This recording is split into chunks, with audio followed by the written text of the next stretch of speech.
हरियाणा की हर अपडेट के लिए बेल आइकन दबाएं और सब्सक्राइब करें STV हरियाणा न्यूज।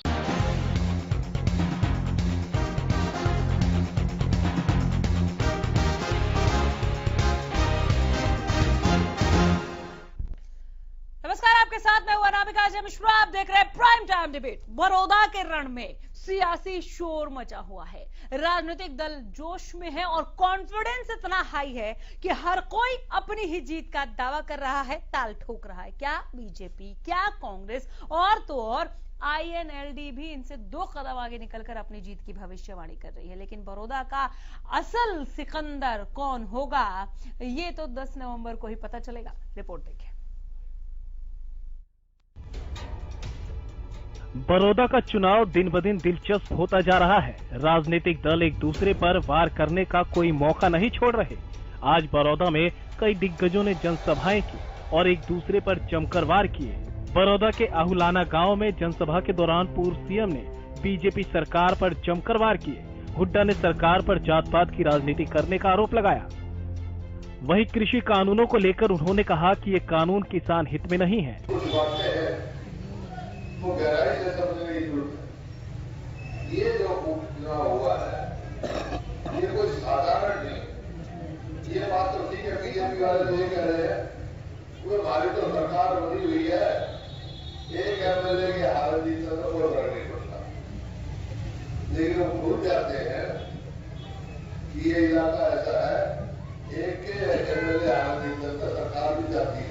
वहीं डिप्टी सीएम दुष्यंत चौटाला ने कांग्रेस पर पलटवार करते हुए कहा कि कांग्रेस कृषि कानूनों को लेकर जो बयानबाजी कर रही है वो महज उसकी बौखलाहट है। आज के दिन जब हम प्रदेश की बात करें तो बहुत से लोग आज भी दबाव दे रहे हैं कि पंजाब की तर्ज पे कानून बनाओ।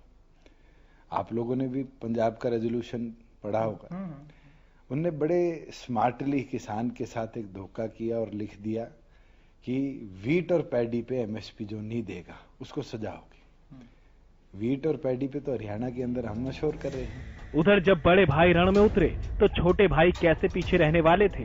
दिग्विजय चौटाला ने भविष्यवाणी करते हुए कहा कि बड़ौदा में गठबंधन उम्मीदवार की जीत होगी और ऐसे होने से कोई नहीं रोक सकता, क्योंकि इस बार बीजेपी JJP के कुल वोट मिलाकर इतिहास रचेंगे। कैंडिडेट को 33,000 वोट मिले थे, बीजेपी के कैंडिडेट को 37,000 वोट। इस लड़ाई में JJP BJP गठबंधन है। 1 और 1 2 नहीं, बल्कि 1 और 1 11 का गठबंधन है। 32,000 और 37,000 को जोड़ लूं तो 70,000 का गणित बैठता है, अगर मैं गलत नहीं। तो 70,000 से तो ये दोनों पार्टियां शुरुआत कर रही हैं। लगता है चुनाव से पहले जीत का दम भरना चौटाला परिवार के खून में है। जब बात भतीजों की हो रही हो तो चाचा कैसे पीछे रहने वाले हैं। इनेलो नेता अभय चौटाला ने भी बयान दिया कि बड़ौदा में जो परिणाम होगा वो चौंकाने वाला होगा। उधर उन्होंने कांग्रेस को बीजेपी से मिले होने के आरोप को फिर से दोहराया। हल्के के एक मतदाता को आज इस बात की खुल करके जानकारी मिल चुकी है कि कांग्रेस और बीजेपी नूरा कुश्ती कर रही है, आपस एक दूसरे की मदद में लगे हुए हैं। लोग दोनों को सबक सिखाएंगे और हमारा उम्मीदवार बड़े बहुमत से जीतेगा। वही चौटाला परिवार के सबसे मजबूत स्तंभ और हरियाणा की राजनीति के जाने माने नेता और पूर्व सीएम OP चौटाला ने कांग्रेस बीजेपी दोनों पर कड़े प्रहार किए। उन्होंने कहा कि कांग्रेस और बीजेपी के शासन में कोई विकास नहीं हुआ। बस लोगों से अपील करूंगा वोट की, और लोगों के दुख दर्द में भागीदारी करूंगा और भविष्य इनका उज्जवल बन सके, इसलिए मैं इनसे जो वायदा करूंगा सत्ता प्राप्ति के बाद उन सारे वायदों को पूरा करें। चुनाव परिणाम हमारे पक्ष में आएंगे। हमारी पार्टी का प्रत्याशी विजयी होगा और उसके परिणाम स्वरूप फिर मध्यावधि चुनाव होंगे, क्योंकि इस सरकार के विधायक जो हैं वो तो भाग रहे हैं और भागेंगे। आज इस देश का हर नागरिक, चाहे वो किसान है, मेरा है, दुकानदार है, कर्मचारी है, कारखानेदार है या मजदूर है, ये तो लुटेरों का एक गिरोह है जिनके हाथ में जाने अनजाने में ताकत आ गई और वो इसकी आड़ लेकर के लोगों को लूट के खा रहे हैं। बड़ौदा के रण में चौटाला परिवार महाभारत की तरह एक दूसरे के सामने है हर कोई खुद को पांडव बताने पर तुला है, लेकिन इनका सारथी कौन बनेगा ये देखने वाली बात होगी। 10 नवंबर को ये साफ हो जाएगा कि बड़ौदा का असल सिकंदर कौन है और कौन महज बयानवीर है। Bureau report, Haryana news. तो आइए इस रिपोर्ट में जो सवाल हमारे प्रोड्यूसर ने छोड़ा है कि बड़ौदा का सिकंदर कौन, असल सिकंदर कौन होगा। दावे तो सभी के अपने अपने हैं अपनी अपनी जीत को लेकर, असल सिकंदर कौन और किस आधार पर, किसी को अगर भरोसा है अपनी जीत को लेकर तो वो भरोसा किस बेस पर है, क्यों है और कैसे वो जीत के अपने इस लक्ष्य तक पहुंचेंगे, ये जानने के लिए मिलवाते हैं हमारे पैनल से। दलबीर धनखड़ है प्रवक्ता जेजेपी, हमारे साथ स्टूडियो में मौजूद है। धनखड़ साहब बहुत स्वागत है। सुखवंत सिंह है हमारे साथ प्रवक्ता इनेलो। सिंह साहब मैं आपका भी बहुत स्वागत करती हूँ। नमस्कार सर। हमारे साथ 3 मेहमान लाइव जुड़े हैं, आप देख रहे हैं अलग अलग खिड़कियों में हम दिखा भी रहे। संजीव भारद्वाज है हमारे साथ प्रवक्ता कांग्रेस। भारद्वाज जी बहुत स्वागत है। नमस्कार। भारत भूषण जुयाल हैं प्रवक्ता बीजेपी। भूषण साहब आपका भी मैं बहुत स्वागत करती हूँ। सोमवीर आर्य राजनीतिक विश्लेषक हैं, सर आपका भी बहुत स्वागत है। सोमवीर जी एक एक कर सभी के पास आऊंगी। शुरुआत मैं आज करना चाहूंगी राजनीतिक विश्लेषक से, उसके बाद में आऊंगी पॉलिटिकल पार्टीज पर, क्योंकि हमने दिन भर बहुत सुना सबको अपनी अपनी जीत के दावे करते हुए। सोमवीर आर्य क्या लगता है बड़ौदा का असल सिकंदर कौन? देखिए नामिका जी, कांग्रेस से ही लेते हैं सबसे पहले। कांग्रेस का जिस टाइम टिकट वितरण हुआ, इलेक्शन डिक्लेयर हुआ, डेट फिक्स हुई, उस वक्त बड़ा डामाडोल था, गुटबंदी हावी थी और कांग्रेस असमंजस में थी और लोग उससे निरुत्साहित थे। और जो पहले सीटिंग एमएलए थे वो कांग्रेस से ही थे, लेकिन उस टाइम में इस टाइम में थोड़ा सा फर्क था, क्योंकि उस टाइम हुड्डा साहब को सीएम कैंडिडेट थे और उनका अपना इलाका, उनका अपना एक अनडिवाइडेड रोहतक डिस्ट्रिक्ट में होल्ड है, तो उस वजह से उनको काफी वोट अच्छी एक जीत मिली थी और बहुत अच्छी, मतलब 5000 वोटों से जीते थे बीजेपी के कैंडिडेट से, जो अब भी कैंडिडेट है। अब उसके बाद क्या हुआ कि जो कपूर साहब, ये जो कपूर नरवाल जी हैं, इनको हुड्डा साहब ने जब कमान संभाली इलेक्शन की, जब इन्होंने फुल इंटरेस्ट लिया, हालांकि पहले ये लग रहा था कि ये नहीं लेंगे क्योंकि इनके पसंद के कैंडिडेट नहीं ले, लेकिन फिर हाईकमान और इन्होंने मिल के अपना वक्त टाइम देखते हुए इन्होंने हुड्डा साहब ने काफी कमान संभाली और कपूर ने उसको बैठा के कपूर जी को और इनके फेवर में, और एक तो और जो निर्दलीय कैंडिडेट थे, तो कांग्रेस ने अपना एक अच्छा फील्ड बनाया और एक अच्छी खासा चुनौती देने की हैसियत में आ गए। दूसरा मैं ये कहना चाहता हूँ कि बीजेपी का सवाल है। बीजेपी का जो है, बीजेपी का सबसे पहला काम फायदा तो ये है, पिछली बार से अगर 5000 वोट जीते थे, और अगर वैसे रफली गणित देखें तो जेजेपी के वाले वोट अगर मिला के दें, जैसे 370,000 थे, तो अगर उसमें 50% भी आ जाते हैं तो एक प्लस पॉइंट तो बीजेपी का सबसे बड़ा ये है। दूसरा बीजेपी का प्लस पॉइंट ये है कि कांग्रेस में जो कैंडिडेट है और जो इनेलो कांग्रेस जो वोट ले जाएगी, जो पिछली बार इनके टोटल 31-32,000 टोटल करके आए थे दोनों पार्टी, इनेलो और जेजेपा के, अगर उसमें से इनेलो ऊपर बढ़ती है तो जितना भी बढ़ेगा वो वोट जो है वो कांग्रेस का कम अगर ऊपर बढ़ती है इस बार बेहतर करने की स्थिति में है इनेलो।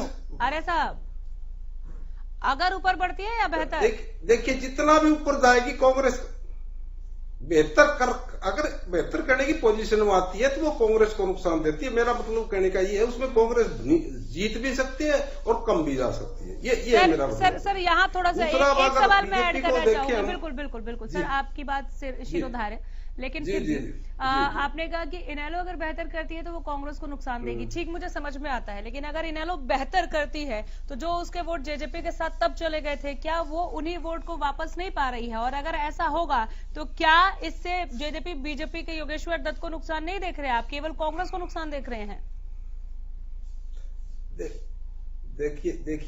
देखिए अनामिका जी, ये कभी आप इतिहास उठा के देख लीजिए, चुनाव का चुनाव जो होता है रूलिंग पार्टी वर्सेस अदर्स होता है। अदर्स जितने भी बिखरेंगे उसको पार्टी को फायदा होता है। बिल्कुल आपकी बात से मैं सहमत हूँ कि जेजेपी के कुछ वोट वापस आएंगे, क्योंकि पिछली बार जेजेपी ने जो वोट लिए थे वो बीजेपी के खिलाफ लिए थे, अब बीजेपी के साथ बैठे हैं, माहौल इनके खिलाफ है थोड़ा सा। लेकिन इसके बावजूद भी अगर मैं वही कहना चाह रहा हूँ, अगर इनेलो इतनी स्ट्रांग हो जाती है तो कांग्रेस अपने आप डाउन आ जाएगी। अगर इनेलो थोड़ा सा ऊपर जाती है या जीतने की पोजीशन में नहीं आती है तो वो वोट बीजेपी कांग्रेस के कटेंगे। चलिए इस पर मैं कांग्रेस की तरफ रुक बहुत अच्छा मैं आ जाऊंगी सर। संजीव भारद्वाज अनामिका जी, मैं सुन रहा हूँ आपको। बिल्कुल सर, मुझे लगा आप प्रतिक्रिया दे देंगे सोमवीर आर्य पर, लेकिन चलिए मैं आपसे सवाल ही पूछ लेती हूँ, कितना मजबूत अपने आप को देख रहे हैं? और जैसा कि सोमवीर आर्य साहब कह रहे हैं, अगर इनेलो मजबूत हुई तो आपको नुकसान होगा। नहीं, ये अनामिका जी मैं आपको बताऊं, ये सोमवीर जी का अपना व्यक्तिगत विचार है।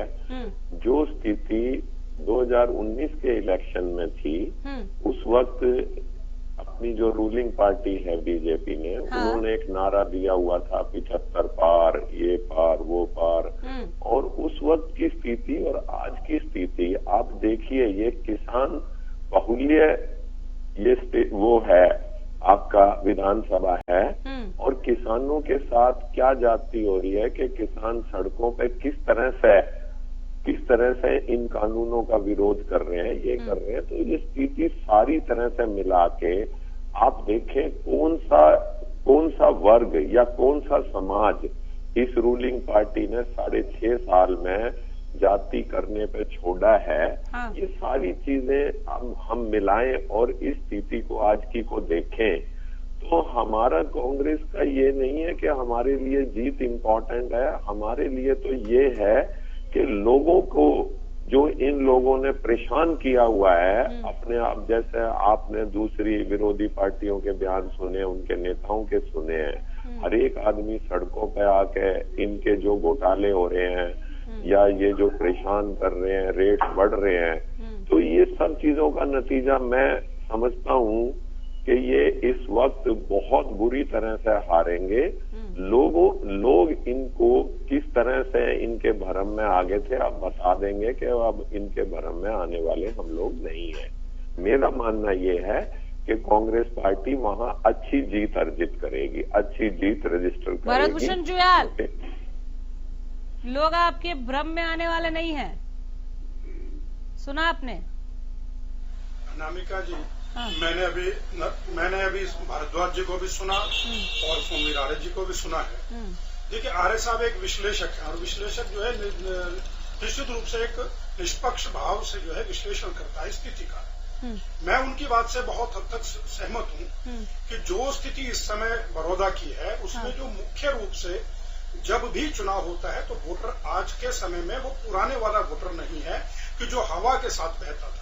वोटर इतना पुराना भी नहीं है, बहुत पुराना नहीं है वोटर। आकलन करता है। नहीं, वोटर मैं कह रहा हूँ, मैं समय की स्थिति के हिसाब से कह रहा हूँ कि आज वोटर इतना सक्षम है समझने में और अपनी हर बात को समझता है कि वो हर चीज का आकलन करेगा। अब चुनाव किस आधार पे आकलन करता है वोटर?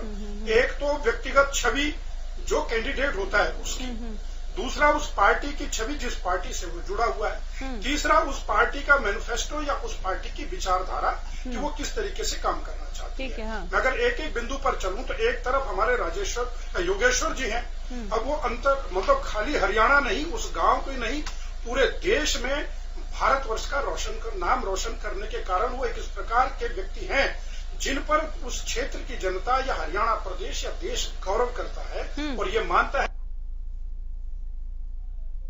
चलिए, संपर्क चला गया बीच में ही, उसको मौका मिलना चाहिए। और दूसरी तरफ जो हमारे कांग्रेस के विपक्ष के प्रतिद्वंदी हैं हमारे, उनका देखिए कि अभी वीडियो वायरल आपने भी देखी होगी, हमने भी देखी है कि गांव की पंचायत में इस प्रकार से पंचायत को डराना धमकाना, यहाँ तक कि गोली चलने की नौबत वाली बात भी वीडियो में वायरल हो रही है।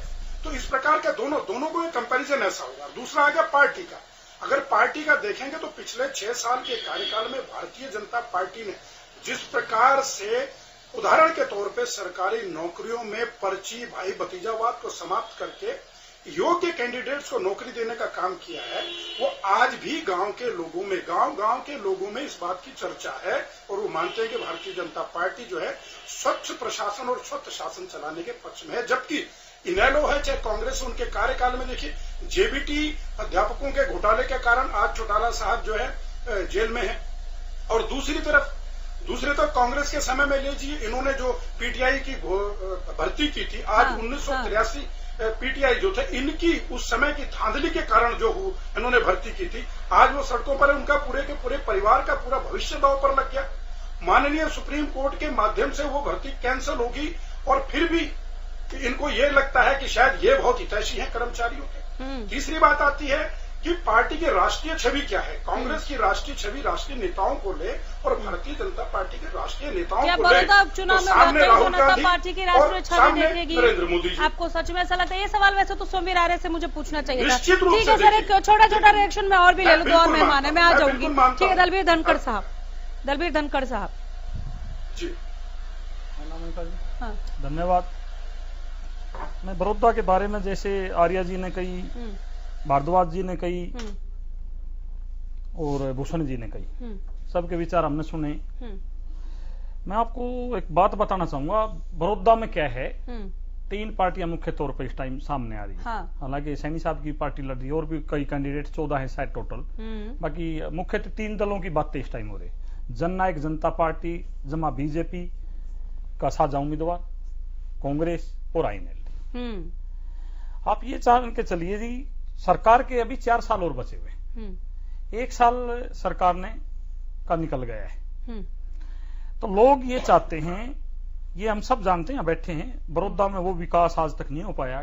टोटली ग्रामीण सीट है, उसमें कोई शहर की एक भी वोट नहीं। इस तरह की शायद हरियाणा में 2 या 3 सीटें हैं, शायद बाडा या इधर अपने बड़ौदा, एक आध और कोई हो तो मेरे ध्यान नहीं, और हम चर्चा करेंगे, शायद सामने आ जाए। बिल्कुल प्योर देहात सीट है, किसानों की सीट है, इसमें कोई शक नहीं। किसान पीछे सड़कों पे थे, अभी भी कुछ टोलियां हैं जो सड़कों पे है, वो इन बिलों का भारी विरोध कर रहे हैं। परंतु मैं आपको बताना चाहूंगा, हम किसान परिवार से सब, जैसे हमारे किसान नेता आज तक हिंदुस्तान में हुए, वो चाहते थे, वही सरकार ने करने की कोशिश की है। उसमें यही चाहते थे वो सब नेता आज तक हुए हैं, किसान अपना माल कैसे खुद बेचे।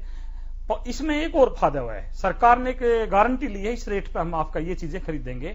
आने वाली फसल की पहले रेट बता दिए जाते हैं, ये हमारी परंपरा पहले से है, कोई नई नहीं है। आने वाली कौन सी फसल हम खरीदेंगे, किस रेट पर खरीदेंगे, वो पहले से सरकारें करती रही जी, आगे भी करती रहेंगी। ये हमने उम्मीद लगाई है कि भाई हम ये प्रदेश की जनता से एक वायदा कर रही है हरियाणा की सरकार, केंद्र की सरकार के साथ साथ, आपकी जो फसलें तय हुई हैं वो एमएसपी पर खरीदी जाएंगी, और एमएसपी से ज्यादा रेट अगर बाहर मिलता तो आप खुशी से बेचिए, कोई दिक्कत नहीं है। तो एक गारंटी है सरकार लेगी, एमएसपी पे लेगी जो फसलें लेती हैं पास के पड़ोसी राज्यों से, जो कि आज कांग्रेस की पंजाब में भी सरकार, राजस्थान में सरकार है, हम ज्यादा फसल उनसे खरीदते हैं, ज्यादा रेट में खरीदते हैं, जिसमें बाजरा सबसे बड़ा उदाहरण है, हम खरीदते हैं। पंजाब की सरकार गेहूं और धान खरीदती है, हम तो सूरजमुखी, धान, कपास, मक्का, बाजरा, बहुत सारी चीजें खरीदते हैं, जो और खरीदते भी क्या है, पूरा पैसा टाइम पर देते, खरीदते हैं, कोशिश करते हैं किसी को तकलीफ ना हो। कोरोना की जैसी महामारी बीमारी में पीछे और अब जिस तरह से हमने मंडियां बढ़ा के किसानों को फायदा पहुंचाने का काम किया है, डायरेक्ट पैसा देने का काम किया है, कमीशन कम करने का काम किया है, ये हमने किए हैं। हम विकास के नाम पे ये कहेंगे, आने वाले 4 साल में आप सरकार के साथ रहिए, आपका भला होगा, अच्छे अच्छे वहां काम होंगे। तो प्रदेश की जनता, इलाके की जनता, बड़ौदा की जनता इस बात को जानती है, सरकार के साथ मिलकर चलने से और फायदा हो सकता है। कोशिश की है सरकार ने सबको बराबर रखने की, ये मान के चलो, अगर वहां भारतीय जनता पार्टी का और जननायक जनता पार्टी का साझा उम्मीदवार अगर जीतता है तो फायदा और ज्यादा मिल सकता है। तो ये लोग समझदार हैं आज की तारीख में, मैं तो आपको कहूंगा वहां गठबंधन का जो कैंडिडेट है वो जीतने जा रहे हैं। ठीक है सुखवंत जी, इनेलो को कितना मजबूत आप देख रहे हैं? डिबेट शुरू होने से पहले हमने बात की, आपने कहा चौंकाने वाले नतीजे होंगे इनेलो के लिए। अनामिका जी धन्यवाद। इनेलो, अब मैं बड़ौदा की मैंने सब साथियों को सुना, और दलबीर जी तो पर्टिकुलर कृषि जो कानून थे उनके ऊपर बोले, हम बहुत बार उसके ऊपर डिबेट कर चुके हैं। एमएसपी जब देनी है सरकार को, तो उसको रिटर्न में देने में, उस कानून में लिखित रूप में शामिल करने में सरकार को क्या ऐतराज है, एक बहुत बड़ा सवाल है। ये जुबानी जमा खर्च एक अलग चीज है। बीच में मैं बीजेपी के प्रवक्ता साथी को सुन रहा था, उसने 2-3 चीजें बताई कि लोगों को व्यक्तिगत छवि भी देखनी चाहिए, पार्टी भी देखनी चाहिए, मैनिफेस्टो भी देखना चाहिए। वो एक बात भूल गए। उनको एक बात और कहनी चाहिए थी कि मैं किसी पार्टी को मैनिफेस्टो पूरा करने की उसकी नीयत और उसका इतिहास कैसा रहा है, जनता को ये भी देखना चाहिए मैनिफेस्टो के साथ। इच्छा शक्ति बहुत जरूरी है, इसमें कोई दो राय नहीं। इतिहास कैसा रहा है? अच्छा, जैसे भाजपा के बारे में है कि वो तारे तोड़ने की बात करते हैं, अच्छा, लेकिन होता कुछ नहीं है। 15 लाख उन चीजों में मैं समझ आया नहीं करना चाहता, वो सारी चीजें हैं। लोगों को बैक आना एक अलग चीज है। जहां तक उन्होंने कहा कि योगेश्वर दत्त जी के बारे में व्यक्तिगत बोले, वो जोगेंद्र मलिक जी को भूल गए। ठीक है, हम योगेश्वर दत्त जी का सम्मान करते हैं खिलाड़ी के रूप में, देश का नाम रोशन किया, वो एक अलग चीज है। लेकिन वो चीज यहां ला करके और बीजेपी उसको एक देश के जो खिलाड़ी हैं उसको अपनी दलगत बेनिफिट के लिए एक प्रयोग कर रही है। ये भी एक विषय लोगों के सामने है। और बीजेपी की जो बेकायदगियां हैं वो योगेश्वर दत्त के पीछे छुप के छुपाई नहीं जा सकती। दूसरी बात ये है। और जोगेंद्र मलिक जी जो लगातार जनता में रहे हैं, साधारण घर में पैदा हुए हैं, शरीफ हैं, उसके साथ साथ इनेलो पार्टी वो है कि चौधरी अभय सिंह चौटाला ने विधानसभा से लेकर सड़क पर किसानों के लिए, गांव ग्रामीण सब के लिए संघर्ष किया। और आज बड़ौदा में एक चर्चा आम है कि अगर अभय सिंह को एक साथी और मिल जाए तो ये 1 और 1 2 नहीं, 1 और 1 11 हो जाएंगे। और जो कांग्रेस जो बैकफुट पर है, जो सरकार की बेकायदगियों को उठाने में जो बैकफुट पर हमें नजर आई है, वो अभय सिंह जी ने उठाई। और वो अगर जोगेंद्र मलिक जी चले गए, लोगों में ये चर्चा है, तो लोग उनको भेज रहे हैं। तो 1 और 11 होकर के इस सरकार की जो बेकायदगियां हैं और जो किसानों के विरुद्ध इनकी अत्याचार करने की जो चीज, मैं आपकी सारी बातों से मैं एक 10 सेकंड में आप कीजिएगा, मैं आप ही की बात पे आ रही हूँ। मैं आपकी सारी बातों की प्रतिक्रिया के लिए मैं सबके पास जाऊंगी, पैनल के पास। लेकिन एक बात जो आपने कही कि भारत की एक सितारा है योगेश्वर दत्त, नो डाउट, और लेकिन वो एक अलग बात है बड़ौदा उपचुनाव से। ठीक है, बड़ौदा उपचुनाव से एक अलग बात है, लेकिन उनको अपनी दलगत राजनीति के लिए बीजेपी प्रयोग कर रही है। आपने ये बात कही सर। हाँ, मैंने कहा योगेश्वर दत्त पिछला चुनाव भी लड़े थे और इस बार भी टिकट के लिए वो खुद गए थे।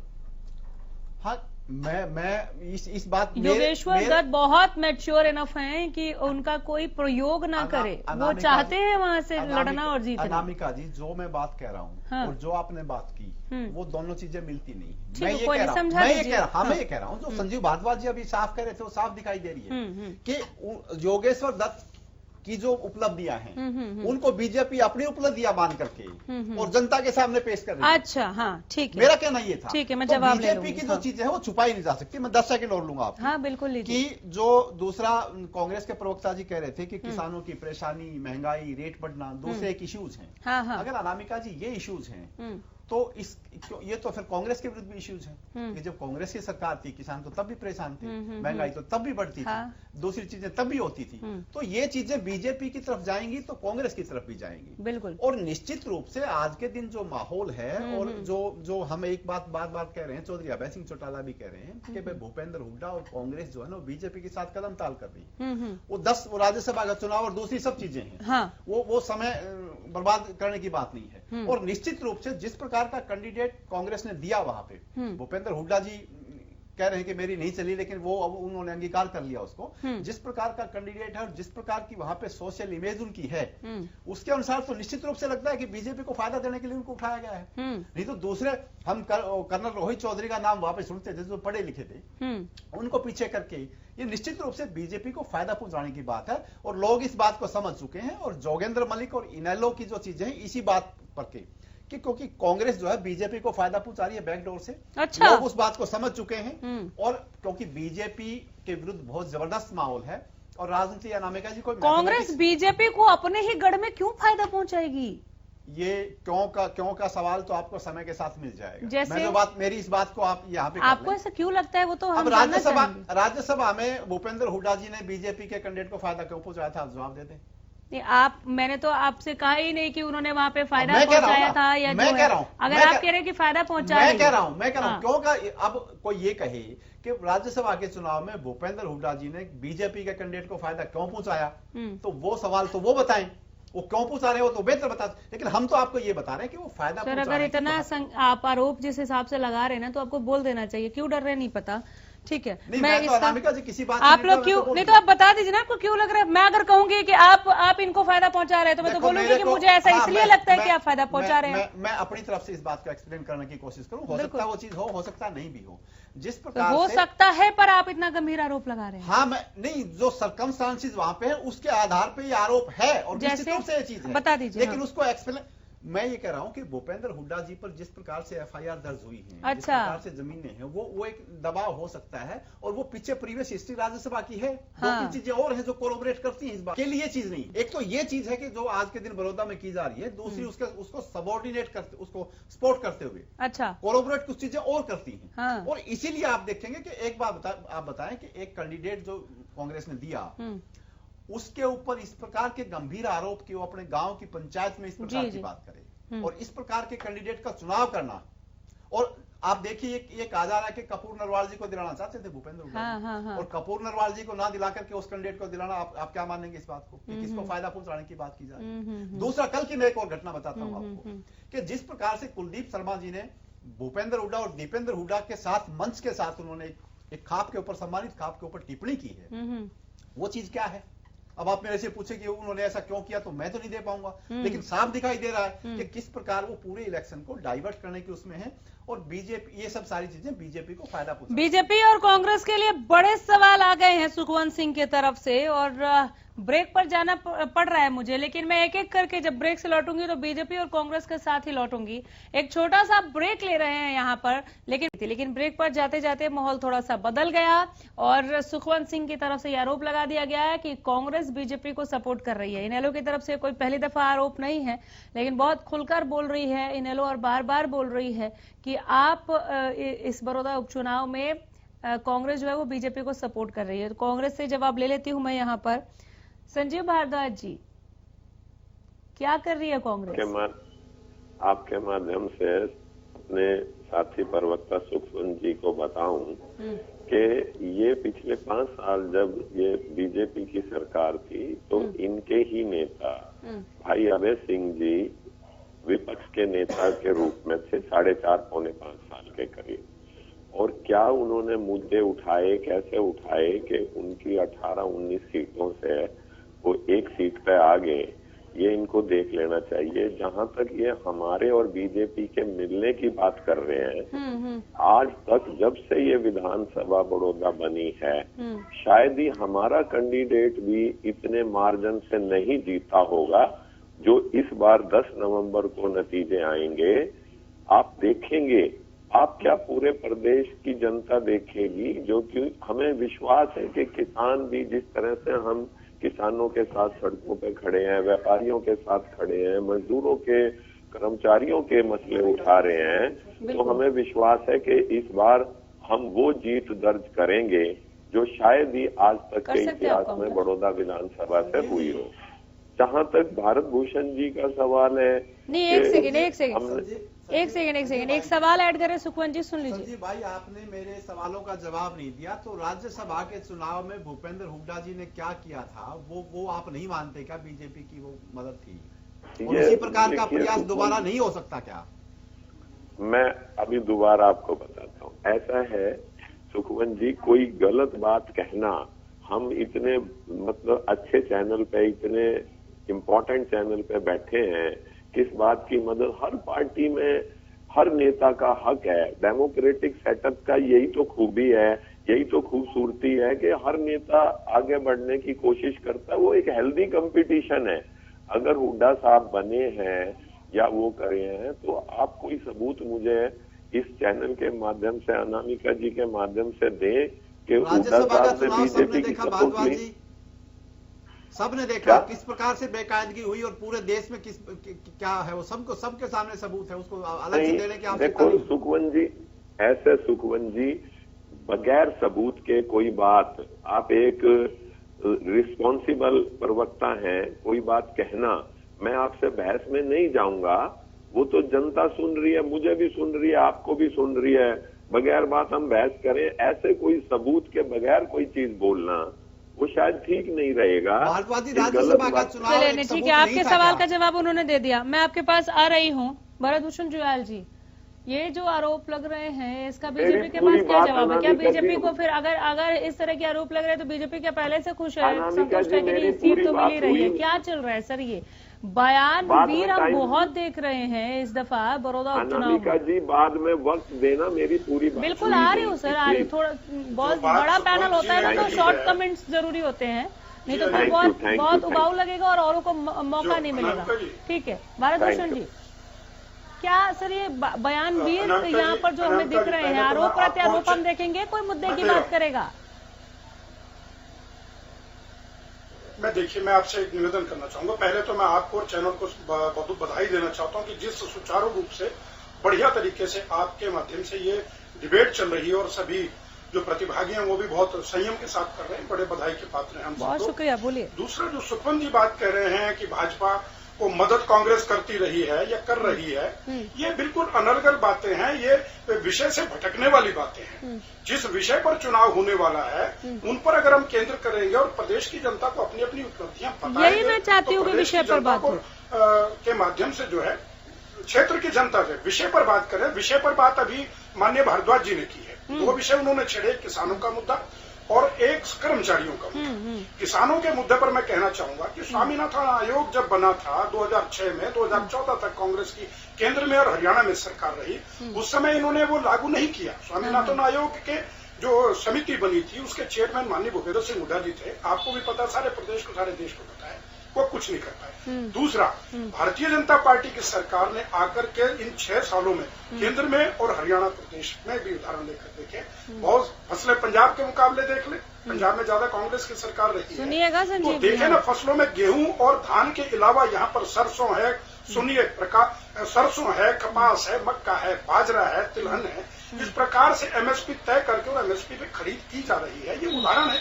तो अभी जो किसानों का मुद्दा कह रहे हैं, ये तो क्योंकि बड़ौदा का उपचुनाव सामने था, इसलिए विपक्षी दल ने, विशेषकर कांग्रेस ने, इसको किसानों के बीच जाकर बरगलाने का काम किया और उनको सड़कों पर उतारने का काम किया। हालांकि उसमें किसान बहुत ही कम संख्या में, हम दावे से कहते हैं, कांग्रेस के कार्यकर्ताओं ने हुदंग भी किया और उन्होंने इस चीज को आगे लाने का, लेकिन वो केवल किसान का नाम नहीं ले रहा। ये अलग बात है कि वो किसान को पहले कहते हैं, लेकिन वो फिर व्यापारी, मजदूर, सबकी बात कर रहे हैं कि सबके साथ कांग्रेस है, आप लोग नहीं है।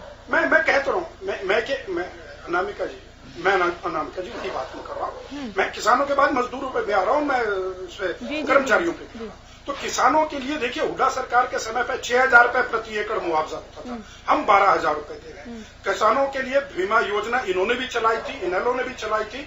4 जिलों और 4 ब्लॉकों तक ठप रहेगी, हमारे पूरे प्रदेश में चल रही है। 25,000 रुपए प्रति एकड़ फसल बीमा का योजना का हम मुआवजा देते हैं, जबकि कांग्रेस के सरकार के समय पे 16,000 रुपए थे। हमने फसलों के दाम जिस तरीके से तय किए, हमने किसान को जिस प्रकार से फायदा देने का काम किया, प्रदेश में 218 ऐसी वो थी, माइनस थी, जहां पर पानी पिछले 40-35 सालों से नहीं पहुंचा था।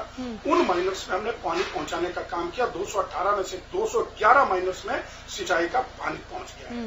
जिस प्रकार से केंद्र ने और भारतीय जनता पार्टी की हरियाणा सरकार ने 6-6 हजार रुपए सालाना किसानों को सहायता, बीज और खाद के लिए देने का काम किया, और अभी 5,000 रुपए प्रति साल के से केंद्र ने और रिलीज करने की घोषणा कर दी कि समय आने पर 2,500 बताइए संजीव जी, आपने कितने आरोप लगा दिए और इनके तो मुद्दे ही खत्म हो रहे कि हमने ये किया, हमने वो किया, आपने सब कुछ नजरअंदाज कर दिया क्या संजीव जी? एक कर्मचारियों की बात कह दूं, अनामिका जी, मेरे भाई भारत भूषण जी, कर्मचारियों पर आ जाओ, बोलिए। कर्मचारियों की बात मुझे करने दीजिए। देखिए, रुक जाइए, कर्मचारियों के लिए लाइन कंप्लीट हो जाए। हाँ, बोलिए। जो 1983 अभी एक ताजा मामला आपने देखा था, सड़कों पर जो है पीटीआई, जिनको माननीय उच्चतम न्यायालय के उसमें जो गतिरोध आया था और उसके बाद जो निर्णय आया था, उसके कारण उनको नौकरी से बाहर जाना पड़ा। किसके समय में भर्ती हुई थी? जेबीटी, उनकी अध्यापकों की पीटीआई की भर्ती 2010-12 में हुई। उस समय क्यों? जो उसमें अनियमितता पाई गई, उसमें यह तक पाया गया है कि जिन लोगों ने फॉर्म तक नहीं भरा गया था उनका सिलेक्शन हुआ, जिन लोगों ने नकली सर्टिफिकेट बीजेपी पर आरोप लगा रहे हैं उनकी हुई, कुछ लोगों ने 10वीं पास नहीं की थी, 10वीं पास नहीं की उनको उसमें समझिए कि अगर 100-200 लोग उनके कारण 1983 लोगों का भविष्य दांव पर लग गया। बताए कहाँ बोलते हैं? अब मैं बोलूं? बिल्कुल बोलिए सर। मेरे को आपने सवाल किया, मैं आपके सवालों का जवाब दूंगा। बिल्कुल सर, बोलिए सर। अब मेरी प्लीज सुन लीजिए। अनामिका जी, मैं आपके माध्यम से बताऊं, पहली बात तो ये बार 1983 जो पीटीआई टीचर्स की बात कर रहे हैं, किसी भी कैंडिडेट के ऊपर माननीय सुप्रीम कोर्ट ने, हाई कोर्ट ने कोई ऐसा वो टिप्पणी नहीं करी कि इसका सिलेक्शन, ओवरऑल सिलेक्शन, मान लो वो ना गवर्नमेंट ने वहां मदद उन लोगों की नहीं की और वो किसी तरह से उनके निर्णय खिलाफ आ गया, लेकिन हम लोगों ने एकदम कहा कि भाई ये चीज गलत हो गई है, आपको करना चाहिए था, तो इन लोगों को दोबारा लगाएं। अब ये मना कर रहे हैं, तो अभी मुख्यमंत्री जी ने उनकी हाँ भरी कि हम सब लोगों को एडजस्ट कर देंगे जब शोर मचने के बाद। दूसरी बात, ये कहते हैं स्वामीनाथन की रिपोर्ट ये लागू नहीं करी, वो नहीं करी। आप पुराने रिकॉर्ड भारत भूषण जी उठा के देख लें कि कांग्रेस सरकार में क्या किसी किसान की फसल का डबल रेट नहीं हुआ, क्या किसानों के लिए कोई काम नहीं किया। इनके काम, भारत भूषण जी की सत्तारूढ़ पार्टी के काम मैं गिनवाता हूं, किसानों के लिए इन्होंने क्या किया। पेट्रोल डीजल, जो डीजल इस्तेमाल किसान करता है उसके रेट आज आसमान छू गए। सब्सिडी जो लेते थे सस्ता माल लेके महंगा करके बेच रहे हैं। नंबर 1, पेस्टिसाइड पे आज तक जब से देश आजाद हुआ है किसान की किसी भी पेस्टिसाइड पे जो खेती के लिए यूज होता है कभी टैक्स नहीं लगा। इन्होंने सत्तारूढ़ दल ने टैक्स लगाए, छोड़ा नहीं। उसके ऊपर जो इंस्ट्रूमेंट खेती के लिए यूज होते हैं, आप किसान की बात कर रहे हैं। इतनी बुरी हालत आम आदमी की भी होने जा रही है इन तीनों कानूनों से। आप बताएं, इन्होंने स्टोरेज की, भारत भूषण जी से मैं डायरेक्ट ये क्वेश्चन पूछता हूं कि आम आदमी भी एक साल बाद इतना परेशान होगा। आज 40% हर चीज के रेट बढ़ने लग गए। जो सरमाएदार हैं वो सारा स्टोर करेंगे। सर, जब बीजेपी के बारे में उंगलियों पर गिनाने के लिए इतना कुछ है कांग्रेस के पास, तो श्री कृष्ण हुड्डा ने अपने वक्त में, अभी तो सर उन्होंने अपने वक्त में बड़ौदा के लिए क्या किया, कुछ एक वो भी गिनवा दीजिए। अभी अनामिका जी, अभी मैं किसान की बात कर रहा हूं। आप ये देखिए, रोज पेपरों में आता है ये पेपर लीक, और इन्होंने कहा हम, ठीक है, वो आपने बीजेपी के बारे में बोल दिया, मैं समझ गई सर। अब बिग जीरो आपने बता दिया कि बीजेपी ने कुछ किया ही नहीं। आपको 0 नंबर मिल गए हैं। भारत भूषण जुआल, आऊंगी फाइनल कमेंट के लिए ही आऊंगी सर। अब दो बार मौका दे दिया, लेकिन भारत भूषण जी बहुत क्विक रिएक्शन चाहूंगी मैं। 3 दफा से तो आपके विधायक थे ना यहाँ पर, क्या किया उन्होंने? शिक्षा पर कोई नहीं बात कर रहा। मैंने कई डिबेट कर लिया, शिक्षा पर कोई बात ही नहीं करता यहाँ के लिए, कोई शिक्षा पर नहीं बात कर रहा। ये नया एक आप कह लीजिए कि ट्रम्प कार्ड है कि क्या है। आप लोग केवल कृषि कानून। अरे कृषि कानून के अलावा बड़ौदा के कोई मुद्दे ही नहीं है। कमाल बात कर रहे हैं भूषण साहब। आपसे आ रही हूँ भूषण साहब, आपसे पूछ रही हूँ मैं इस समय। हाँ, मैं इसीलिए मैं आपको स्पष्ट करूं, क्योंकि सारे विपक्ष ने इस समय इस चुनाव को केंद्रीयकरण कर दिया इसका किसानों के मुद्दे पर। नहीं तो उसका जवाब केंद्र भी दे रहा है, आप लोग भी दे रहे हैं, लेकिन मैं ये सवाल सबके लिए एक एक करके जवाब लूंगी, उसके बाद आ रही हूँ सर। हाँ बोलिए। मैं वही कह रहा हूं, क्योंकि उन्होंने इसको केंद्रित इसलिए कर दिया कि किसानों से बाहुल्य क्षेत्र है, शायद किसानों को भड़काने का काम करके एक सीट जीत करके ये भारतीय जनता पार्टी को बैकफुट पर लाने। अच्छा, ये इसलिए, अदरवाइज मैं तो दूसरे मुद्दों पर इसीलिए जाने का प्रयास कर रहा हूं। आप शिक्षा की बात कर रहे हैं वहां पर? किसानों के मुद्दे पर अगर हमसे स्पष्टीकरण मांगे, आपने जो घोषणा मैं कर रहा हूं, मैं शिक्षा की बात पर अगर आप डिबेट करें मैं करने को तैयार हूं। मैं क्या कह रहा हूं, हमने शिक्षा के लिए जो कुछ बात की थी, आप उस पर पॉइंट वाइज डिबेट करवाएं तो मैं उसमें उत्तर देने को तैयार हूं, मुझसे प्रश्न कीजिए। हमने प्रदेश में कॉलेजों को अपग्रेड, स्कूलों को अपग्रेड करने का जो संकल्प लिया था घोषणा पत्र में, हम कर रहे हैं। मेडिकल कॉलेज खोलने की बात की थी, उसको कर रहे हैं। हमने शिक्षा नीति में आमूलचूल परिवर्तन करने का जो अपना संकल्प लिया था घोषणा पत्र में, वो कर रहे हैं। आप देखिए, केंद्र से जो शिक्षा नीति आ रही है, बड़ौदा के स्कूल अपग्रेड हो रहे हैं, 20 दिन से बड़ौदा के स्कूल अपग्रेड हो रहे हैं। मैं बात वही कर रहा हूँ। आप खुद ही प्रश्न कर रहे थे कि 3 कार्यकाल से यहाँ पर श्री कृष्ण का, ये सवाल सबके लिए, केवल आपसे नहीं पूछ रही सर, सबके लिए। अगर उन्होंने सरकार से किसी प्रकार की कोई, नहीं आप ठीक कह रहे हैं। मैं वही कह रहा हूँ कि जिस प्रकार से केंद्र ने नई शिक्षा नीति लाई है, उसमें और पुरानी केंद्र की शिक्षा नीति में अंतर देखिए।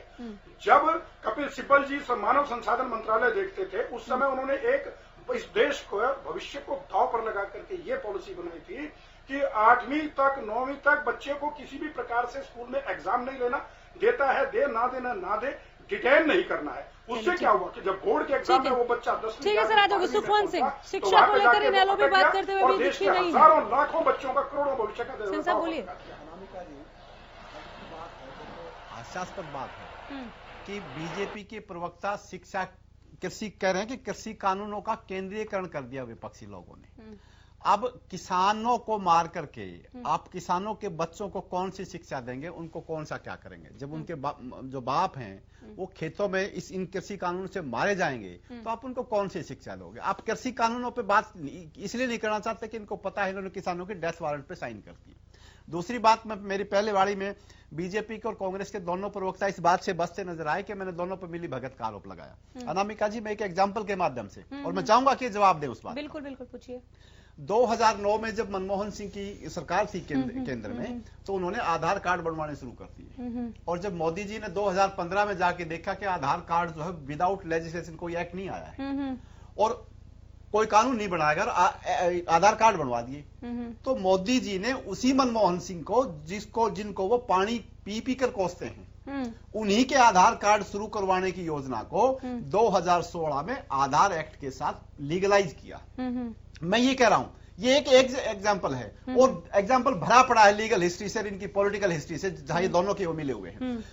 मनमोहन सिंह को पानी पी के कोसते हैं, देश की बर्बादी के लिए जिम्मेदार ठहराते हैं, लेकिन उन्हीं के एक उस चीज को जो उन्होंने बगैर किसी एक्ट के चालू कर दी थी, उसको लीगलाइज मोदी जी करते हैं।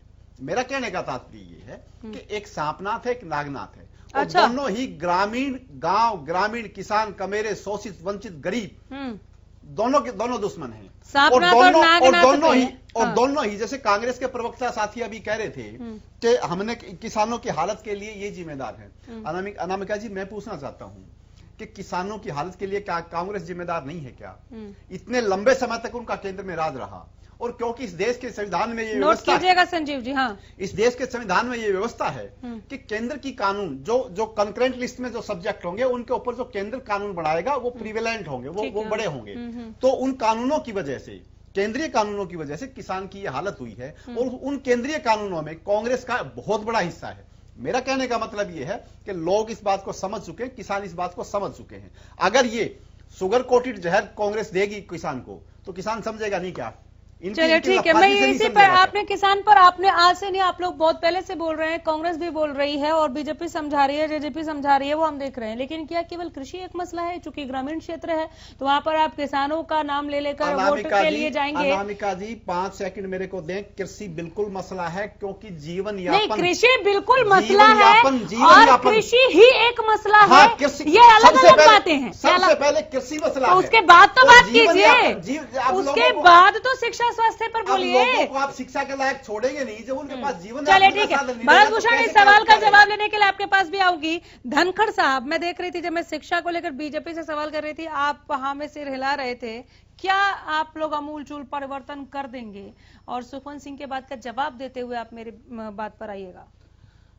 अनामिका जी, मैं पहले मेरे कांग्रेस के मित्र को मैं बताऊंगा, आपके सवाल का जवाब। ठीक है, बोल लीजिए। हाँ, कांग्रेस के मेरे मित्र को बताना चाहूंगा, इतिहास गवाह है 2013 में 2 रुपए, 3 रुपए, 5 रुपए, 7 रुपए, 10 रुपए, 13 रुपए, 12 रुपए के चेक उनके अभी भी मेरे पास रिकॉर्ड में रखे हैं। आपके चैनल में मैं उस टाइम बहुत ले आता था, अभी मेरे पास रखे हुए हैं। ये कांग्रेस की देन है। मैं कांग्रेस के मेरे मित्र से पूछ रहा हूं, उन्होंने डीजल की बात की, डीजल वाकई महंगा है। सब्सिडी किसने खत्म की? कांग्रेस के समय में माननीय मनमोहन सिंह जी ने डीजल की सब्सिडी खत्म करने का काम किया था।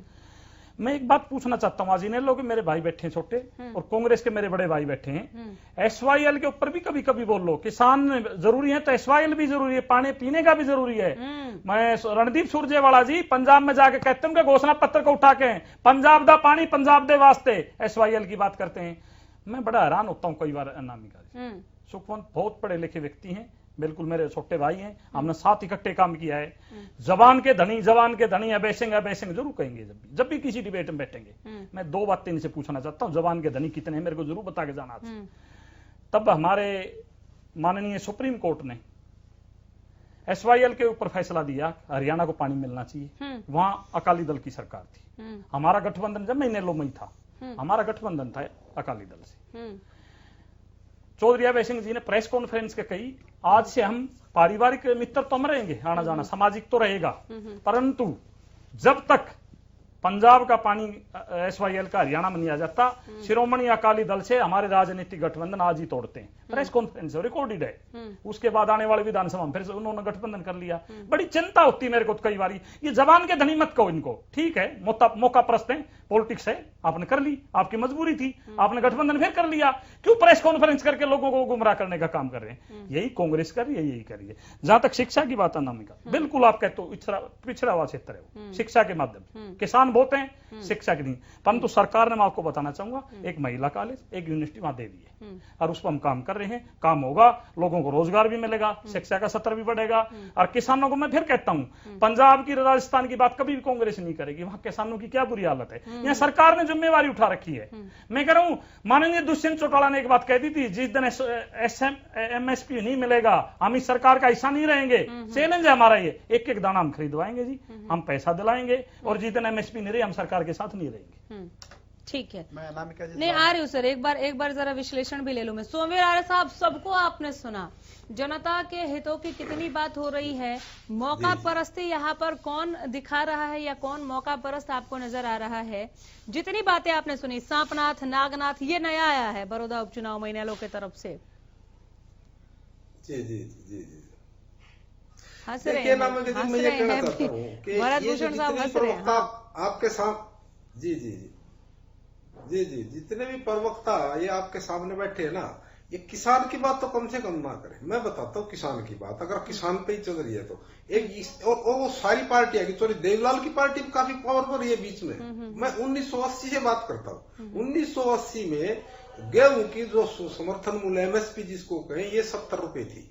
और 2014 में जब ये गवर्नमेंट गई कांग्रेस की, उस वक्त 1400 समथिंग थी, यानी 20-21 गुना बढ़ी है, सिर्फ 20 गुना। जरा नोट करें प्लीज। और अगर एक टीचर की या एक क्लर्क की या 4th क्लास के एम्प्लॉय की देखें तो 200 से 250 गुना सुनी।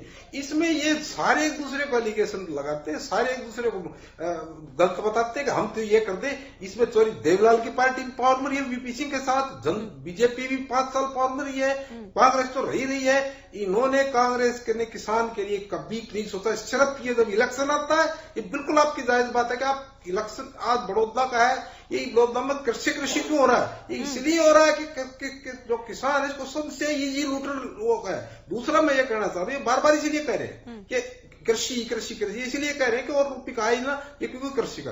अब आप एक दूसरी बात को पहले बात कर रहे थे हम कि भाई केंद्र की जो राजनीति है उसका क्या असर होता है। देखिए, वैसे तो कई बार एक्सेप्शन होते हैं, कई बार अभी फिलहाल राजस्थान में देख लीजिए, राजस्थान में पहले असेंबली के इलेक्शन है, उसमें जो है काफी अच्छी थी कांग्रेस, 150 सीट 125 सीट आ गई, और बीजेपी आई तो फिर उसमें सेंटर में बिल्कुल जो है 25 की 25 सीटें आ गई। लेकिन मैं अगर अपनी कंसेप्ट की बात करूं, बैठे हरियाणा की बात करें, देखिए हरियाणा में तो बीजेपी स्टैंड कर रही है, वो सिर्फ केंद्र की राजनीति से कर रही है। देखिए अनामिका जी, आपको मानना पड़ेगा कि केंद्र की राजनीति, क्योंकि 2014 से पहले अपने आप इनकी कभी कोई 2-4 से ऊपर सीटें नहीं आई, अलायंस सॉरी बंसीलाल के साथ देवलाल, वो एक अलग चीज है। 2014 में जब बीजेपी में केंद्रीय नेतृत्व में जब मोदी जी उभर का है, बहुत अच्छे लोगों ने आशा की कि बहुत अच्छे नेता है, भाई गरीब का देख रहे हैं, गरीब परिवार से आए, देखेंगे। उनकी मार्केट जो बनी, उनका जो छवि बनी, उसके हिसाब से 47 सीटें कहा, 2-4 से 47, इतना बड़ा ग्राफ शायद कहीं बढ़ता है। तो बीजेपी की चलती है केंद्र से। अब की बार क्या हुआ, 2019 में थोड़ा सा डाउन आया, माननी पड़ेगी बीजेपी को, जय भगवान जी जो भी इनके प्रवक्ता बैठे, आप 47 पे था, आपका ग्राफ नीचे आया था। लेकिन अब वो ग्राफ को तो हम अगर देखें राजनीति तौर से, तो बीजेपी आपके साथ आएगी, ग्राफ आपका कंप्लीट होगा। बट इसके बावजूद भी अनामिका जी, ये जो MSP वाला जो मामला है, ये जो जनता में जो आज जो बड़ौदा की जनता है, इसको पहुंचाने के लिए बीजेपी को दम लगाना पड़ेगा। ये दम लगा भी रही है बीजेपी, समझा भी रही है, लेकिन शायद बड़ौदा उपचुनाव इस समझाने वाले समय में ही आ गया। मैं लगातार देख रही हूँ भूषण साहब, आप मुस्कुरा रहे हैं, बहुत कम वक्त बचा है। आ रही हूँ सर, फाइनल विश्लेषण के लिए आ रही हूँ। 20-20 सेकंड में सभी पैनलिस्ट को दे रही हूँ, अपनी बात पूरी कर लीजिए, जिसका जो भी कहने का रह गया है। अगर सब अपनी बात बोल चुके हैं तो मेरा ये सवाल, आप उसका जवाब दे सकते हैं। सवाल ये कि आप किससे अपनी टक्कर मानते हैं, अपनी जीत आप नंबर 1 पर अपने आप को देखते हैं, या लगता है कि हाँ कोई कड़ी चुनौती दे सकता है? शुरुआत यहाँ पर मैं कर लेती हूँ संजीव भारद्वाज जी आपसे। अनामिका जी, मैं आपको बताऊं 20 सेकंड के अंदर ही, ये सब बातें जो मौजूदा सरकार है, ये यहाँ बैठ के कोई भी बात करते हो, पब्लिक सब जानती है, सब पता है कि इनके राज में क्या हो रहा है। कोई सा वर्ग, कोई सा समाज किसी बात से, इनके एक्शन से खुश नहीं है। चाहिए यहाँ कोई भी बात करते रहें, आप देखेंगे कितने मार्जिन से कांग्रेस वहां सीट निकालती है। ये एक ऐतिहासिक जीत होने वाली है, मेरा मानना ये है। भारत भूषण साहब 20 सेकंड। जी, आप कह रहे थे मैं बहुत देर से मुस्कुरा रहा हूँ, मैं सांपनाथ और नागनाथ की बात मुस्कुरा रहा था। नहीं, मैं समझ अभय सिंह जी तो वो हैं जो अपने बड़े भाई को रावण और कंस बोल देते हैं। तो इनकी बातों से हम बुरा भी नहीं मानते। जो अपने सगे भाई को कह सकते हैं वो किसी को भी कह सकते हैं। हाँ। रही इस मुद्दे की बात, किसानों के हित में जो केंद्र सरकार ने 3 बिल लाए हैं, उन 3 बिलों में एक ही बात, बाकी सबको अब भूल चुका है विपक्ष, एक ही बात पर रट लगा है हाँ। कि एमएसपी की गारंटी जो है लिखित में उन अध्यादेशों में या उस बिल में, उस कानून में आनी चाहिए। हाँ। मैं कह रहा हूं जब एमएसपी के ऊपर उस पर कहीं ये जिक्र ही नहीं है कि एमएसपी नहीं होगा, ये एमएसपी बंद हो जाएगी, तो ये कहने के लिए सिर्फ एक बहाना बना लिया है। एमएसपी पे खरीद आज से नहीं हो रही है। जब पहले कांग्रेस के कार्यकाल था, क्या एमएसपी को कहीं टक्कर देख रहे हैं सर? कांग्रेस टक्कर देगी? चीज होती है जो लगातार सपाट जीत या टक्कर कांग्रेस से? हर बात चलती है। सपाट जीत अगर करना था, सपाट जीत या कांग्रेस से टक्कर? सर सुनिए, जो इन्होंने अब, अरे सर 20 सेकंड था। जो अब उन्हें टक्कर किसी से नहीं है। भारतीय जनता पार्टी की टक्कर किसी से नहीं है। कोई नहीं है, टक्कर में क्यों पड़े हो चक्कर में? जनता पार्टी का कैंडिडेट है, आप देखना, कोई टक्कर में नहीं है। तो निश्चित रूप से बहुत बड़े मार्जिन के साथ। चलिए ठीक है सुखवंत जी। नहीं सर माफी चाहूंगी, 20 सेकंड से ज्यादा हो गया। नहीं सुखवंत जी 20 सेकंड। टक्कर है तो हुड्डा साहब और शैलजा के बीच में। अच्छा या आखिरी में आपने कांग्रेस के लिए टेंशन छोड़ दिया। ठीक है सुखवंत सिंह। अनामिका जी, ये आपका सवाल का जवाब कैसे दे पाएंगे, क्योंकि ये दोनों ही बेचारे बहुत नीचे हैं। हाँ। और ये दोनों को जनता इनको रिजेक्ट कर देगी, इनेलो को चुनेगी और आप देखेंगे। दूसरी बात, बड़े भाई दलबीर धनखड़ ने एसवाईएल के बारे में कहा, मौका परस्ती ये जानते हैं ना कैसे होती है, क्योंकि इन्होंने की है, इसीलिए उस शब्द को बार बार दोहरा रहे हैं। जहां तक एसवाईएल की बात है, जब चौधरी अभय सिंह चौटाला और उनके बेटे जेल में थे, पंजाब की जेल में, तब इनके नेता विदेशों में थे। एसवाईएल पर ये तो इनकी बात है, तो ये एसवाईएल पर कम से कम ये भाषण ना दें। दूसरी बात, ये जो एमएसपी की बात की कि हम कह रहे हैं बात, अभी आपको देना ही है एमएसपी, तो उसको लिखित में देने में आपको ऐतराज क्या है? अनामिका जी, साफ है कि ये लोग जिस प्रकार से इन्होंने जुबानी पहले बातें कह करके और फिर उसको अमित शाह ने बोल दिया जुमला है, उसी प्रकार ये बोल देंगे जुमला है अगर लिखित में नहीं देंगे तो। हाँ। और यहीं पर इनकी नीयत पर सवाल खड़ा होता है कि एक चीज आपको देनी है और आप दे भी रहे हैं, आपके जैसे आप कह रहे हैं कि हम दे रहे हैं, तो फिर उसको लिखित में देने में क्या परेशानी है आपको? और यहीं पर किसानों के साथ इनकी बुरी नीयत है और किसान के डेथ वारंट पर साइन कर दिए, उसको मारना चाहते हैं ये लोग। ठीक है धनखड़ साहब। जो लोग एसवाई जो जीवन रेखा इस प्रदेश की, उसके खिलाफ खड़े हुए हैं, या उन्होंने मौका उनको फायदा दिया पंजाब को, उनका इस चुनाव में नुकसान होना है बहुत बड़ा।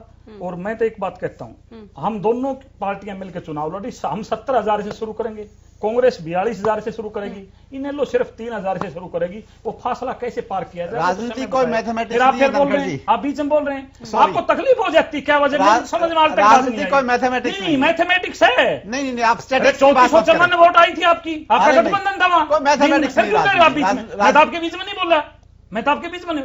जिसने गद्दारी की है एसवाईएल के ऊपर, वो हारेगा इसमें, चाहे वो कांग्रेस हो चाहे इनेलो, दोनों ने गद्दारी की है एसवाईएल के ऊपर, राजनीति की है, अच्छी राजनीति की है। जुबान के धनी बताते, प्रेस कॉन्फ्रेंस करते, उन्हीं से गठबंधन कर लेते हैं, चुनाव में साथ चले जाते हैं। ये गद्दारी है इस प्रदेश के साथ। चलिए ठीक है, आपके लिए 20 सेकंड नहीं है सोमवीर आर्य जी, आपको बहुत कम मौका मिला है, तो आप अपना विश्लेषण थोड़ा ऐसा दीजिए कि समझ में आए कि बड़ौदा के लिए जो बातें होनी चाहिए, ये सियासी दल, ये नेता वो बातें कर रहे हैं कि नहीं कर रहे हैं, ये एक सवाल। दूसरा सवाल मेरा ये, आप टॉप 2 में किसे देख रहे हैं? देखिए नामिका जी, ये तो जनता बताएगी, सीधी सी बात है। बिल्कुल वोट जनता ने करने, सारी पार्टियां लगी हुई हैं, लेकिन मेरा ख्याल जहां तक सवाल है, जो पीछे का इतिहास देखे तो और जो आज का कैंपेन देखे तो वो कैंपेन में कांग्रेस और बीजेपी का ही लगता है, क्योंकि पिछले जो कांग्रेस। और एक बात और कहना चाहता था मैं इसके साथ साथ अनामिका जी, हेलो जी मैं सुन रही हूँ, बोलिए। मैं ये कहना चाह रहा था कि ये जो सुखवंत जी ने एक बात कही कि भाई ये इसको पहलवान साहब को, इनको दत्त जी को यूज कर रहे हैं, उपयोग कर रहे हैं, इस पर मुझे बड़ा अजीब सा लगा, क्योंकि इन्होंने जो है वंशवादी और भ्रष्ट पार्टी है तो लोकल रीजनल पार्टी है, उनकी एक मंशा शो की है, चाहे वो कोई भी हो। मैं अकेले सुकुन जी को दोष नहीं देता, जितनी भी रीजनल पार्टी ये नहीं चाहते कोई पहलवान आए, कोई खिलाड़ी आए, कोई वैज्ञानिक आए, कोई विधि का एक्सपर्ट आए, कोई डॉक्टर आए, जो अपने अपने फील्ड में वो होते। इनको सिर्फ दो ही आदमी चाहिए, या तो अपना ब्लड रिलेशन, अपना घर और पड़ोस, या इनके तो हम मिलाए जो बोले ना जो तो इनको चाहिए कि अपनी मानसिकता थोड़ी सुधारे। देश बहुत आगे जा चुका है, ये देश में वैज्ञानिक भी पढ़े हैं, आईएएस रिटायर्ड पढ़े, जो अपने फील्ड में पढ़ा, प्रशासनिक में वो है, आईपीएस ऑफिसर भी हैं, किसानों में भी जो बहुत ज्यादा पढ़े लिखे नहीं, वो लोग भी हमारे से हमें खेती के बारे में, हमें इसके बारे में, बीजों के बारे में बहुत कुछ बताते हैं। तो आप एक हर फील्ड से देखिए, आप इस तरह से ये भ्रम मत फैलाइए कि जो है ना पहलवान को यूज किया जा रहा है। पहलवान कोई क्या, इसका मतलब आप जिस आदमी ने इंटरनेशनल लेवल पे इतना बड़ा पद हासिल किया है, देश का नाम रोशन किया, उसको एक यूज कर रहा है पार्टी। पिछली बार टिकट दिया था, अब की बार फिर टिकट दिया, रिस्पेक्टफुल कैंडिडेट है उनका। अनामिका जी 10 सेकंड दे मेरे को। चलिए बोल ही दीजिए। हाँ, मैं मेरी बात तो मैं यही कहना चाहता हूँ, ये अच्छी बात नहीं है। देखिए ये रीजनल पार्टी किसी आदमी को, इतने बड़े आदमी को ठीक है, सुकुन जी की कोई बात रहेगी सुन लेते हैं सर। मैं कह रहा हूँ जितनी भी रीजनल पार्टियां, आर्य साहब सुन लें, सबके लिए कह रहा हूँ। आर्य साहब सुन लें, आपने मेरी बात को मिस इंटरप्रेट किया। मैं ये कह रहा हूं कि इसको अपनी बीजेपी, अपनी दल, उसकी जो उपलब्धियां हैं उसको अपनी उपलब्धियां बताकर वो एक्सप्लेन कर रही है, मैंने ये कहा। और बिल्कुल एक बात और है, जहां तक विधानसभा की बात है तो विधानसभा में आप आर्य साहब सुन लें मेरी बात को, आप सुन तो लें, आप सुन तो लें मेरी बात को, आप सुन तो लें मेरी बात को। मैंने ये कहा,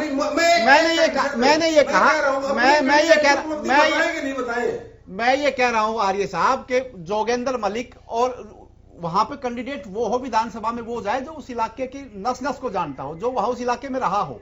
ठीक है, उनकी उपलब्धियां स्पोर्ट्स में हो सकती हैं, लेकिन एक विधानसभा में लेजिस्लेचर के रूप में बीजेपी सिर्फ उनकी उपलब्धि को अपनी उपलब्धि बताकर करके यूज कर रही है। मैं ये कह रहा हूं, और ये मेरी बात सच है। अरे सुखवंत साहब, मैं सहमत हूं आपकी इस बात से कि मलिक होना चाहिए, क्योंकि मलिक जो है वो उसको जमीनी हकीकत का पता, तो आप बता रहे हो ना उसकी खासियत। धन्यवाद, बस मैं यही कहना चाहता हूं, खासियत को यूज कर रहे हो ना कि भाई मैं बता, संघर्षशील आदमी है, आप कर रहे हो ना उसको यूज। लेकिन तो जब अपने कैंडिडेट को करेंगे तो भी आर्य साहब, योगेश्वर दत्त की जो स्पोर्ट्समैन के रूप में जो उपलब्धियां थी उस वक्त हमने भी तालियां बजाई हैं, लेकिन उन उपलब्धियों को बीजेपी अपनी उपलब्धि ना बताए। मेरा कहना ये है।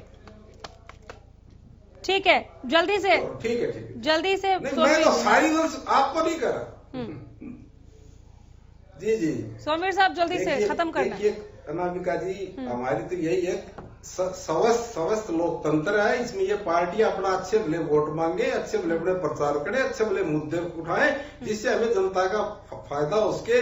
अगर किसान कृषि बिल अगर ठीक नहीं है तो ये विपक्ष उनको समझाए जनता को जाके, और अगर ये ठीक है, बिल ठीक है, बेनिफिशियल है, अगर ये जैसा बीजेपी बता रही है कि हम तो किसान। आप सभी एक सेकंड, गुजारिश है सर, एक सेकंड के लिए शांत हो जाइए।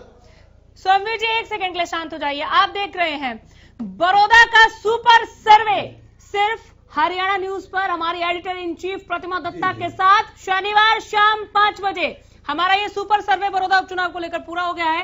कल शाम 5 बजे से आप लगातार देखेंगे बड़ौदा का सुपर सर्वे। और याद रखिएगा इस बात को कि जींद उपचुनाव में या फिर हमने विधानसभा चुनाव में बिल्कुल सटीक सर्वे आपको दिया था। सभी 75 पार कह रहे थे, लेकिन हमने जो कहा था वही हुआ। एक बार फिर हम सर्वे लेकर आ रहे हैं कल शाम 5 बजे से लगातार। बहुत शुक्रिया आप सबों को। मैं और ज्यादा वक्त नहीं दे सकती, पैनल में वापस नहीं लौट सकती, लेकिन एक सवाल हमने पूछा था।